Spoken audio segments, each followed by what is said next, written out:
కనీసం చీరైనా కట్టుకోవచ్చుగా. లవ్ ఏంటో ఈ సార్ వాళ్ళకి అసలు డిసిప్లినే లేదు. ఒక్కలే పెళ్ళైతే అన్ని సెట్ అయిపోతాయి. అన్నీ సెట్ అయితేనే పెళ్ళయ్యేది. మా నాన్న ఇంకా పెళ్లి కొప్పుకోలేదు. నేను తీసుకెళ్తాను, మీరు నుంచోండి. సరే కూర్చోండి. పద. నాన్నగారు మంచిరే, రుక్కుకి ఈసారి ఎలా బ్యాడ్ పర్సన్ నచ్చారు? కాదు. ఏ యాంగిల్లో చూసినా కరెక్ట్గా అనిపించట్లేదు. Well settle job, high paying salary. నీ జీతం కంటే నా జీతం ఎక్కువ. నువ్వు నన్ను పండ మామూలు అడుగుతావేంటి? ముందు ఒకసారి నీ ఫోన్ ఇవ్వు. దేనికి అంకుల్? ఫోన్ చేసుకుంటారా? నీ బ్యాక్గ్రౌండ్ వెరిఫికేషన్ కోసం నీ ఫోన్ చూడాలి, ఒకసారి ఇవ్వు. మా అమ్మ బ్యాక్గ్రౌండ్ వెరిఫికేషన్ మా పని మనిషితో చేస్తారా? Shibili papa pa bum ba pa ba di ba shibili papa pa bim bim bim bim shibili papa pa bum ba pa ba di ba shibili papa pa shibili papa pa bum ba pa ba di ba shibili papa pa bim bim bim bim shibili papa pa bum ba pa ba shibili papa pa ba. Hello made Mangamma గారు, తొందరగా రండి, మీ గురించే wait చేస్తున్నామండి. తొందరగా రండి. Phone చేసావా? చేశాను uncle, వచ్చేస్తుంది. అంకుల్ చిన్న డౌట్ అండి, ఇప్పుడు మీ పేరెంట్స్ టీచర్ మీటింగ్స్లో మీరు పేరెంట్స్తోనే మాట్లాడతారా లేకపోతే వాళ్ళ మెయిట్స్ తోటి ట్యూషన్? పేరెంట్స్ తోటే. కరెక్టే. సరే, నేను నిన్ను క్వశ్చన్ అడుగుతా. నీకే కనుక ఒక కూతురు ఉంటే నీలాంటి వాడికి ఇచ్చి పెళ్లి చేస్తావా? ఈ క్వశ్చన్ ఆల్రెడీ ప్రిపేర్ అయిపోయాను అంకుల్. ఇప్పుడు నా కూతురుకి ఆల్రెడీ 20 ఏళ్ళు నేను అలవాటు అయిపోయి ఉంటాను కాబట్టి నాలాంటి వస్తే ఇంకా ఈజీ అయిపోతుంది కదండి.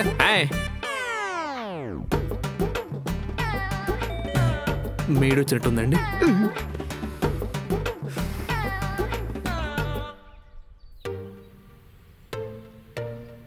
ఏటో చెప్పండి, అవతల నాకు చాలా పనులు ఉన్నాయి. చూడండి మేడం. మేడమా? నన్ను మేడం అంటారేటి? మంగమ్మ గారు ఆయన అంతే, మగవాళ్ళని సారని ఆడవాళ్ళని మేడం అని పిలుస్తూ ఉంటారు. గౌరవం. మరి ఈ ట్రైన్లో చప్పట్లు కొట్టుకుంటూ ముందుకొస్తుంటారే వాళ్ళేమంటారండి? జనరల్ భోగి నాలెడ్జ్ అండి. అది వదిలేండి మేడం. నేను మా అమ్మాయిని మదన్కి ఇచ్చి పెళ్లి చేద్దాం అనుకుంటున్నా. అలాగండి. అవునండి, దానికి మీ హెల్ప్ కావాలి. తప్పకుండానండి. ఇల్లు ఉడిచినందుకు 500, బట్టలు తినందుకు 600, ఇంకా తర్వాత మంగమ్మ గారు ఆయన అంటున్న హెల్ప్ అది కాదండి. అంకుల్ మీరు చెప్పండి. అదేనండి, అంటే నేను బ్యాక్గ్రౌండ్ వెరిఫికేషన్ చేస్తున్నాను. మీరు మదన్ గురించి వాళ్ళ అమ్మగారి గురించి చెప్పాలి. మదన్ బాబు చాలా మంచోడండి. నెల జీతం కరెక్ట్గా ఇచ్చేస్తారండి. ఇంకా నెట్ఫ్లిక్స్ అకౌంట్ కూడా నేను కూడా వాడుకుంటానండి. This is the one of the reason for the class question అండి. సరే, అది వదిలేండి. వాళ్ళ అమ్మగారి గురించి చెప్పండి. వాళ్ళ అమ్మగారు మదన్ బాబు కన్నా చాలా మంచివారండి. Moral from maid. చూడండి మేడం, నాకు ఆవిడ గురించి కొంచెం తెలుసు. ఇప్పుడు మీరు చెప్పే దాని మీదే నా కూతురి భవిష్యత్ ఆధారపడి ఉంది. నిజం చెప్పండి. అంటే ఆయన ఉండగా ఆవిడ గురించి చెప్పడం. ఆయన అడిగినప్పుడు ఆయన ఉండగానే కదా చెప్పాలి. ఆయన అంటే నువ్వు మదన్. ఓహో, పోనీ నన్ను వెళ్ళిపోమంటారా? నువ్వు వెళ్ళిపోతే ఆవిడ చెప్పేది నిజమో కాదో ఎవరు చెప్తారు? అదొకటి ఉంది కదా. సరే మంగమ్మ గారు, మీరు మనసులో ఏమనుకుంటున్నారో మా గురించి నిర్మోహమాటంగా చెప్పేయండి. చెప్పేమంటారా బాబు? చెప్పేయండి మంగమ్మ గారు, నేనే చెప్తున్నాను కదా. భరించలేకపోతున్నామండి బాబు. ఈడెట్ట భరిస్తున్నానో ఏమిటో. మంగమ్మ గారు ఏంటండి ఇది? రెస్పెక్ట్ లేకుండా అది ఇది అంటారు. రెస్పెక్ట్ ఇవ్వండి. భరించలేమండి బాబు. ఈయన గారు ఎలా భరిస్తున్నారో. That's better. భరించలేమంటే ఎందుకు భరించలేం? 10 నిమిషాలు లేటొచ్చామంటే ఓ అరుస్తారండి. అది మరి అది అంటారండి మళ్ళీ రెస్పెక్ట్ లేకుండానే. అది కాదు, అది విషయం. దాని గురించి చెప్పండి. దాన్ని అంటారంటే మళ్ళీ రెస్పెక్ట్ లేకుండా మమ్మల్ని పట్టుకుని. దాని గురించి అంటే ఆ విషయం గురించి చెప్పమని, మీ అమ్మగారి గురించి కాదు మదన్. ఓకే. ఒక్కరోజు ఒంట్లో బాగా సెలవు తీసుకున్నామో ఎంత అరుస్తారో తెలుసా? సెలవు లేదు గిలవలేదు, జ్వరానికి మాత్ర వేసుకుంటే తగ్గిపోతుంది. రేపొద్దున వచ్చేయి. నేల మీద చిన్న మరక కనపడినా చాలండి గట్టిగా అరుస్తారండి, నువ్వేం తుడుస్తున్నావు అని. ఏంటా చిమ్మటం?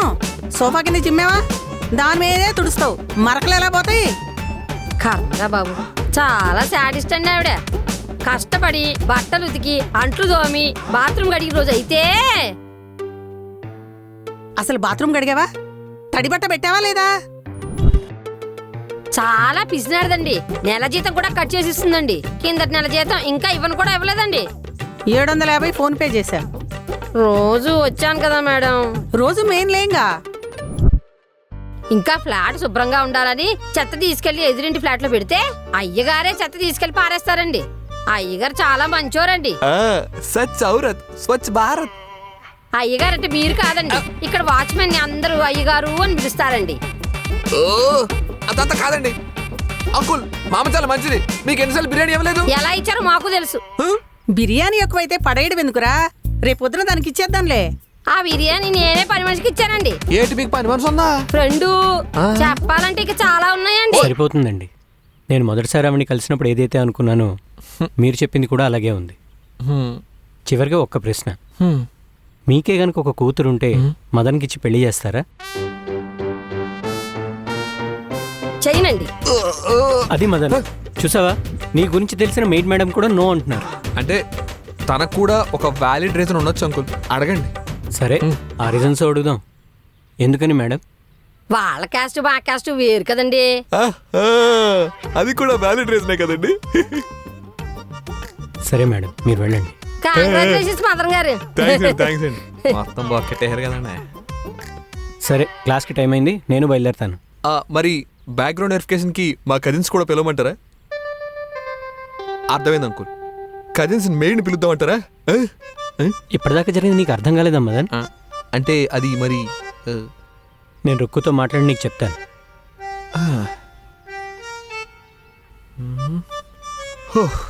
అయినా పని మనిషిని అడగడం ఏంటి నాన్నగారు?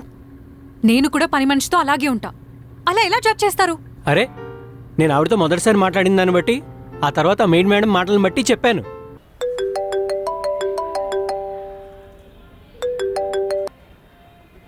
ఏరా అమ్మా, ఎందుకమ్మా పని మనిషితో పని చేస్తావు నువ్వు? పని మనిషిని పెట్టింది పని చేయించుకోవడం కోసమే కదరా. పొద్దున్నే ఫోన్ చేసి పని మనిషి గురించి మాట్లాడుతున్నావు. అయినా ఇలా చూడు, మనకంటే తక్కువ వాళ్ళని ట్రీట్ చేసే విధానం బట్టే మన స్వభావం ఆధారపడి ఉంటుంది. అదే నేను నమ్ముతాను, అదే నా ఫిలాసఫీ. ఎదవ ఫిలాసఫీలు చెప్పొద్దని చెప్పా ఎదవని. ఏ నాటకాలు ఆడుతున్నాడా? అది కాదమ్మా, ఆయన చెప్పిన దాంట్లో కూడా నిజం ఉంది కదమ్మా. ఏం సపోర్టా? సంబంధం నచ్చకపోతే మొహానే చెప్పమను. ఏంటి పద్ధతి? ఇప్పుడు బ్యాక్గ్రౌండ్ వెరిఫికేషన్ అందరూ చేస్తారు కదమ్మా. సరే, వాడి పద్ధతిలోనే నేను వెళ్తాను. వాడి గురించి వాడి కాలేజీ పిల్లల్ని అడుగుతాను. ఏమంటాడో అప్పుడు చూస్తాను. మీ స్కూల్లో పిల్లల్ని అడిగితే అడుగు, ఖచ్చితంగా తిట్టుకుంటారు. అయినా స్కూల్ అన్నాక పిల్లల్ని డిసిప్లిన్లోనే ఉంచాలి, లేకపోతే లైఫ్ లాంగ్ ఇండిసిప్లిన్ అలవాటైపోతుంది. ఒకప్పుడు నన్ను తిట్టుకున్న వాళ్ళే తర్వాత లైఫ్లో సక్సెస్ అయ్యి నన్ను పొగిడారు కూడా. సరే, ఇప్పుడు అదే పని మనిషి 20 ఏళ్ల తర్వాత వచ్చి ఆవిడ మంచి ఆవిడే అంటే అప్పుడేం చేస్తారు మీరు? రుక్కు, నువ్వు ఆ మదన్ని పెళ్లి చేసుకోవడానికి పిచ్చి పిచ్చిగా బిహేవ్ చేస్తున్నావు. మీరు కూడా అలాగే బిహేవ్ చేస్తున్నారు నాన్న. అయినా మదన్ గురించి తెలుసుకోవాలనుకుంటే ఫ్రెండ్స్నో ఫ్యామిలీనో అడగాలి కానీ ఇదేంటి నాన్నగారు? సరే, ఆ ఫ్రెండ్స్నే అడుగుతాను, రమ్మన్.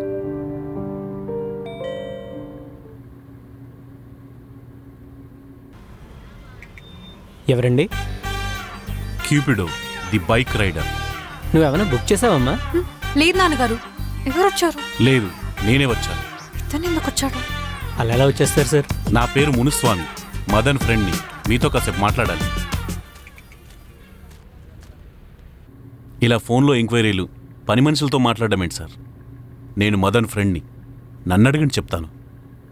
సరే సార్, మిమ్మల్ని అడుగుతాను. సారా? అది గుర్తొచ్చింది. మీరు మగాలని సారని, ఆడాలని మేడం అంటారని మదన్ నాతో చెప్పాడు. అవును సార్, నేను అందరికీ రెస్పెక్ట్ ఇచ్చి మాట్లాడతాను. మంచిదే. నా ఫీల్డ్లో కూడా నాకు ఎవరు రెస్పెక్ట్ ఇవ్వకపోయినా సరే నేను మాత్రం రెస్పెక్ట్ ఇస్తూనే ఉంటాను. ఇదే విషయంలో చిన్న డౌటు, మీరు ట్రైన్లో చప్పట్లు కొట్టుకుంటూ వచ్చేవారని ఏమని పిలుస్తారు? మీరు కూడా మదర్ నెట్ఫ్లిక్స్ అకౌంటే వాడతారు కదా? మీకెలా తెలుసు? తెలుసు. మీరేం చేస్తారు సార్? ఫుల్ టైం బైక్ రైడర్ని. ఓ, మీరు ఫుల్ టైం బైక్ రైడరా? మా కాలేజ్ స్టూడెంట్స్ కూడా కొంతమంది ఇదే పని చేస్తారండి. ఓ, నాకు ఒక చిన్న డౌట్ సార్. అడగండి. మీరు నెలకి ఏమాత్రం సంపాదిస్తారు? భగవంతుడా, మళ్ళీ అదే ప్రశ్న. నేను బాగానే సంపాదిస్తున్నానండి. అయినా నా గురించి ఎందుకు? మదన్ గురించి అడగండి. సరే, మదన్ సిగరెట్స్ కాలుస్తాడా? కాల్చాడండి. మందు తాగుతాడా? పరిచయం అయింది అక్కడ కదా. తాగడండి. మదన్ ఏజ్ ఎంత? నేను బుక్ అయ్యేలోపు రైడ్ బుక్ అయితే బాగుండు. మదన్ ఏజ్ ఎంత సార్? అంటే ఒక 28, 29. మీసాలు గడ్డలు తీసేస్తే ఒక 25 లోపు ఉంటాడు సార్. నువ్వు కూడా అబద్ధాలు చెప్తున్నావు. మదన్ ఏజ్ 30 ఏళ్ళ పైనే. తను సిగరెట్స్ కాలుస్తాడు, మందు తాగుతాడు అని నా బ్యాక్గ్రౌండ్ వెరిఫికేషన్లో ఆల్రెడీ తెలిసింది. ఎందుకు అబద్ధం చెప్తున్నావు? అంటే మీరు నా ప్లేస్లో ఉండి ఆలోచిస్తే మీ ఫ్రెండ్కి పెళ్ళవ్వాలనుకుంటారా లేదా?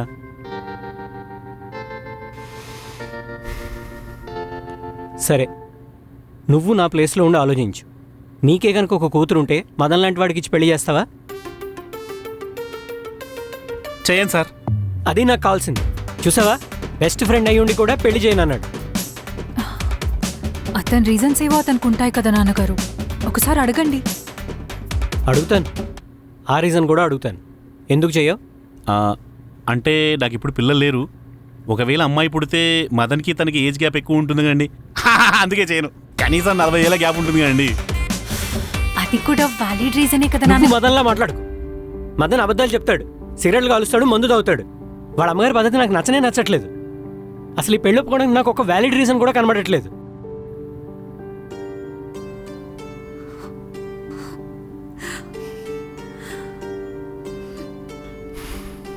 సరే, నువ్వు బాధపడకు.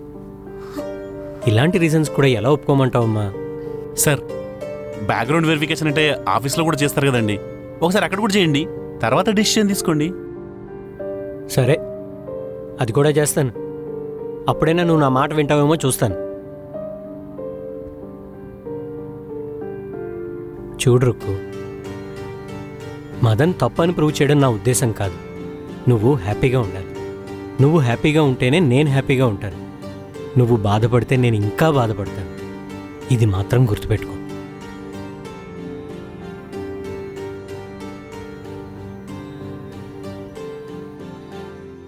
రుక్మిణి, మీ నాన్నగారు నువ్వంటే చాలా ఇష్టం కదా? ఎందుకో ఆయన నీ గురించి చెప్తుంటే ఆయన మీద చాలా రెస్పెక్ట్ పెరిగింది. నేను అబద్ధాలు చెప్తాను, కానీ ఆయనతో మాట్లాడుతున్నప్పుడు చెప్పలేకపోయాను. నా పరిస్థితి ఆలోచించు. నీ పరిస్థితి ఏంటి? అంటే ఏంటి, ఆఫీస్కి వచ్చి వెరిఫికేషన్ చేస్తాడా? అది నీకు రుక్మిణి చెప్పింది, ఆడు చెప్పలేదా? ఇప్పుడు ఆయనకి నాకు మధ్య ఫార్మాలిటీస్ ఎందుకమ్మా? ఏయ్, నువ్వు వాడిని వెనకేసుకొస్తావు నాకు తెలుసులే గాని ఎవరిని ఎంక్వైరీ చేస్తాడ్రా? ఆ వాచ్మెన్ గాడినా? రేయ్, ముందు ఆ బొక్కగాడి ఫోన్ నెంబర్ ఎవరా నాకు? రుక్మిణి, ఫోన్ నెంబర్ ఇవి బొక్కగాడిదని నీకేమన్నా వినిపించిందా? లేదే. ఎవరి phone number? Less knowledge more comfort. ఇప్పుడు అంకుల్ గారి ఫోన్ నెంబర్ ఎందుకమ్మా? నా తెలియక అడుగుతాను. మా డాడీదా? అయి ఉండాలి, ఏదో బిజినెస్ అయింటది. బిజినెస్. నేను ఇప్పుడే వాళ్ళ ఇంటికి వెళ్ళి రుక్మిణి బ్యాక్గ్రౌండ్ మొత్తం వెరిఫికేషన్ చేస్తా. ఇదిగో ఇటువంటి ఆప్షన్ లో పెట్టుకో చెప్తున్నాను. ఏమంటున్నారా ఆంటీ? ఏం లేదు, హైదరాబాద్ వచ్చి నీ బ్యాక్గ్రౌండ్ వెరిఫికేషన్ చేస్తుందంట. అమ్మ బాబోయ్. అమ్మ బాబోయ్య, నువ్వేం భయపడుకో, మా అమ్మకని సీన్ లేదా? ఊరే, ఫోన్ పెట్టలేదురా, నాకంత సీన్ లేదంటావా? రేపే హైదరాబాద్ వస్తా. అమ్మా ఉత్తనే అమ్మా, జోక్ చేయను. వచ్చేస్తుంది. రుక్మిణి, నీ బ్యాక్గ్రౌండ్ వెరిఫికేషన్ అంటే నువ్వెందుకు అమ్మ బాబోయ్ అన్నావు? అదే నేను చెప్తాను కదా. ఇప్పుడు మా అమ్మ వాళ్ళ డాడీ మీటర్ అనుకో, గొడవ అవుతుంది, అందుకే అలా ఉంది. గొడవలు ఎందుకు అవుతాయి? అదంతా పక్కన పెట్టు. వాళ్ళ ఇంటికి తెలియవు, నువ్వు ఆఫీస్లోకి వెళ్ళి బ్యాక్గ్రౌండ్ వెరిఫికేషన్ చేయమని 60 ఎందుకు ఇచ్చావు? అంటే నీకు చెప్తే నువ్వు వెళ్ళనివ్వవని. ఆయన అక్కడికి వెళ్ళాక అర్థమైంది ఆయన ముందు ఇవన్నీ నడవని. ఇంకా వేరే ఆప్షన్ లేక నీ గురించి నిజాలని చెప్పేశాను. ఏ ఆప్షన్ లేక ఇలాంటి ఎదవ ఆప్షన్ ఎత్తావా? ఆఫీస్ లో దొరికిపోతేనా? దొరికిపోవడం ఏంటి? అంటే ఆఫీస్కి వెళ్తే ఏమవుతుంది? ఏమవుతుంది? నువ్వు అసలు జాబ్ చేస్తున్నావా? అంటే ఇన్నాళ్ళు అబద్ధాలు చెప్తున్నావా? ఆపండి.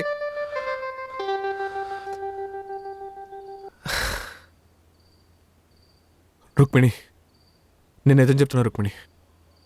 ఆఫీస్లో నాకు ఎవరు రెస్పెక్ట్ ఇవ్వరు. ఆఫీస్లో నేను వర్క్ చేయట్లేదని చెప్పి అందరూ మేనేజర్ కంప్లైంట్ కూడా ఇచ్చారు. అందరికన్నా లో సాలరీ నాదే, అందుకే అందరి దగ్గర అప్పులు చేశాను కూడా. ఈ విషయంలోనే మేనేజర్కి నాకు చాలా గొడవలైంది. అందుకే ఆఫీస్లోంచి నన్ను తీసేస్తారని కూడా అంటున్నారు. నాకు ఈ జాబ్ అసలు నచ్చదు రుక్మిణి. నాకు మా శారీ బిజినెస్ అంటేనే ఇష్టం, మా అమ్మ అసలు చేయనివ్వదు. అందుకనే ఈ ఆఫీస్లో శారీలు, ఆన్లైన్లో శారీలు అమ్ముతూ ఉంటాను. అందుకే రూమ్ కూడా తీసుకున్నా. అదంతా కాదు రుక్మిణి, నువ్వు అనుకున్నట్టు బ్యాడ్ బాయ్ని కాదు, అలా అని గుడ్ బాయ్ని కూడా కాదు. ఏవో చిన్న చిన్న తప్పులు చేస్తూ ఈ సమాజం దగ్గర, పేరెంట్స్ దగ్గర దాచే ఒక నార్మల్ యావరేజ్ బాయ్ని. నేను ఇలాగే ఉంటాను, ఇలాగే పెరిగాను కూడా. ఆ విషయాలు నీకు ముందే తెలుసు, మీ నాన్నగారికి ఈ మధ్యన తెలిసింది. అదంతా పక్కన పెట్టు. ఇప్పుడు నీకు ఈ యావరేజ్ బాయ్ ఓకే కదా?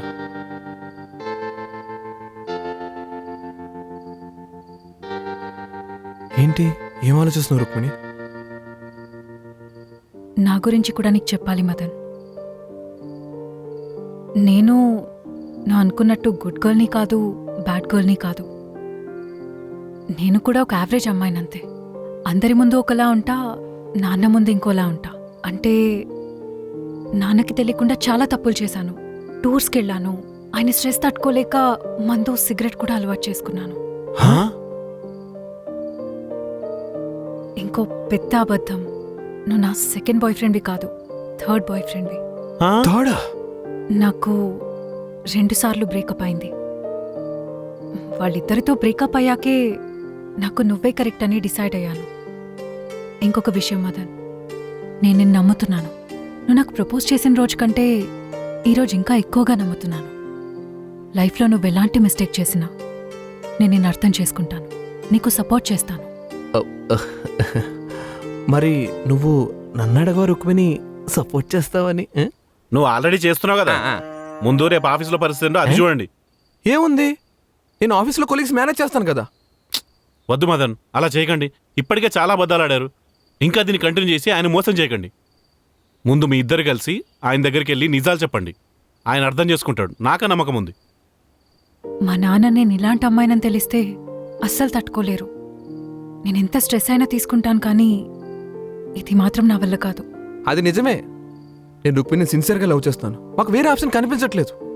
నేను మేనేజ్ చేస్తాను, నువ్వు మాత్రం ఆయనకు చెప్పొద్దు. అర్థమవుతుందా?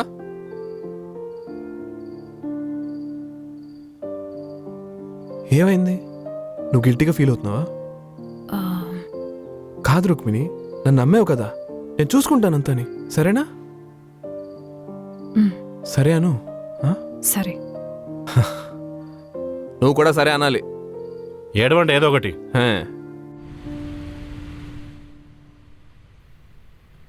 ఇదే uncle MS office, my settled office.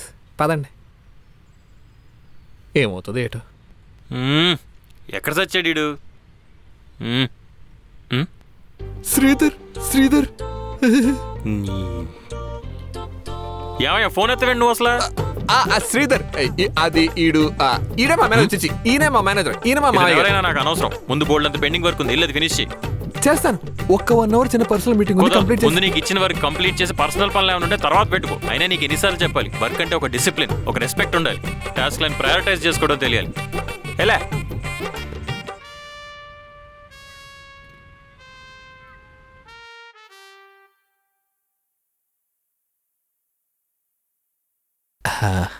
Coffee uncle.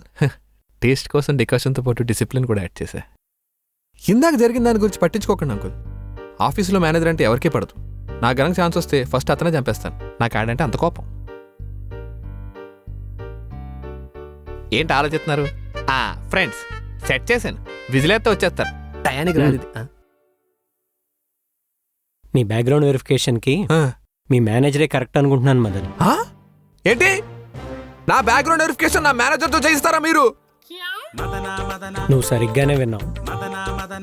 కాదు అంకుల్, నాకు ఆయనకి అసలు పడదు. నా గురించి నా అబద్ధాలు చెప్తాడు. సెట్ కాదు. నువ్వు చెప్పింది నిజమే, కరెక్ట్ చేసేస్తా. అందుకే మా మీటింగ్లో నువ్వు కూడా ఉన్నావు. వాట్? నేనా? ఆ అమ్మాయి కాకరపోతు కాల్చింది, మనోడు కాల్చాడు. ఆ అమ్మాయి రాకెట్ పేల్చింది, మనోడు పేల్చాడు. ఆ అమ్మాయి మిర్చి బాంబు పేల్చింది. యాజ్ యూజువల్ మనోడు మధ్యమతో పాకెట్లో నంబర్ రాసున్న మిర్చి బాంబు తీసి పేల్చి పాడదొబ్బాడు. పిల్లలు పాస్ అయింటే రివార్డులు తీసుకోవడానికి వచ్చారా సార్? లేదా మీ పిల్లలు ఫెయిల్ అయింటే బెండ్ తీయడానికి వెపన్స్ కోసం వచ్చారా? వానికి బెండ్ తీసే వెపన్స్